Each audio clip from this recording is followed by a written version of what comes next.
ஏற்ற காலத்தில் கர்த்தர் காரியங்களை வாய்க்கும்படி அவர் செய்வார். சில நேரங்களில் வார்த்தைகள் நம்முடைய வாழ்க்கையில வரும் பொழுது நகைப்பு நமக்குள்ள உண்டாகும். ஆண்டவர் தம்முடைய வாக்கு தத்தத்தை கொடுக்கிறாரு.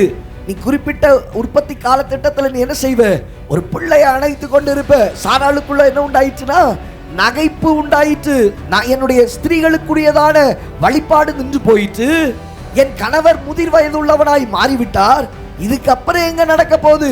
இன்னைக்கு வார்த்தைகள் வருகிற நேரத்தில் சில நேரத்தில் நமக்குள்ள நடக்கிறதான எதிர்மறையான சில காரியங்கள் நம்முடைய மனசுக்குள்ள வந்து ஆசீர்வாதத்தை சுதந்திரிக்க முடியாதபடிக்கு தடை செய்கிறது. எங்க நடக்க போகுது?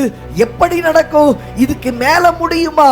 ஆண்டவர் சொல்லுகிறார், குறிப்பிட்ட உற்பத்தி கால திட்டத்தில் நீ நிச்சயமாய் ஒரு பிள்ளையை அணைத்து கொண்டிருப்பாய். கர்த்தர் சொன்னார் என்றால் அதை நிறைவேற்ற வல்லமை உள்ளவராய் இருக்கிறார். இன்னைக்கு இந்த இடத்துல தேவ சமூகத்தில் இருக்கிறதான உங்கள் வாழ்க்கையில் ஏற்ற நேரங்கள் உண்டாகும் பொழுது கர்த்தர் தம்முடைய பிள்ளைகளுக்கான வானத்தை அவர் திறந்து ஆசீர்வதிக்க வல்லமை உள்ளவர்.